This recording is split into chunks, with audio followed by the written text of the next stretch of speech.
Srikanth Sony గారు వీరు మా కస్టమర్లు. శ్రీకాంత్ గారు ఫస్ట్ నుంచి ఉద్యోగం కోసమని కానీ, వివాహం కోసమని కానీ, ఇల్లు విషయంలో కానీ మన పూర్తిగా నమ్మి మొదటి నుంచి చాలా ఫాలో అవుతున్నారు. తర్వాత వాళ్ళ మిస్సెస్ అయ్యారు. ఆవిడకి గర్భిణీ విషయంలో, పిల్లల విషయంలో కొద్దిగా భయాలు, అనారోగ్యం గురించి భయం ఉండేది. ఇక ఆ విషయంలో సలహాలు తీసుకుని దాని ప్రకారం ఎలా చేయాలో అలా చేశారు. ఇప్పుడు వాళ్ళు స్వీట్ తీసుకొచ్చారు నాకు ఇవ్వటానికి. చక్కటి మంచి డెలివరీ జరిగింది, చాలా మంచిగా అయిందని చెప్పి సంతోషంగా స్వీట్ తీసుకొచ్చారు. Normal delivery. 3-4 ఇయర్స్ నుంచి వస్తున్నాను మీ దగ్గర. ఓకే.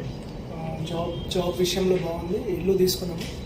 ఇప్పుడు అబ్బాయి కూడా, సో మేము మీ దగ్గర కంటిన్యూ అవుతూనే ఉన్నాం. హ్యాపీ. అమ్మ సోనీ గారు, మీ వివరాలు, మీ సంతోషం చెప్పండి. మీరు చెప్పినట్టే ఫాలో అయ్యానండి. మీరు చెప్పిన మంత్రాలు ఫాలో అయ్యాను. నాకు లాస్ట్ మూమెంట్ లో మంచిగా హెల్దీగా బేబీ పుట్టానండి. నేనైతే మీకే క్రెడిట్ ఇస్తాను. కానీ ఎన్నో హోప్స్ లేకుండా ఉండే మాకు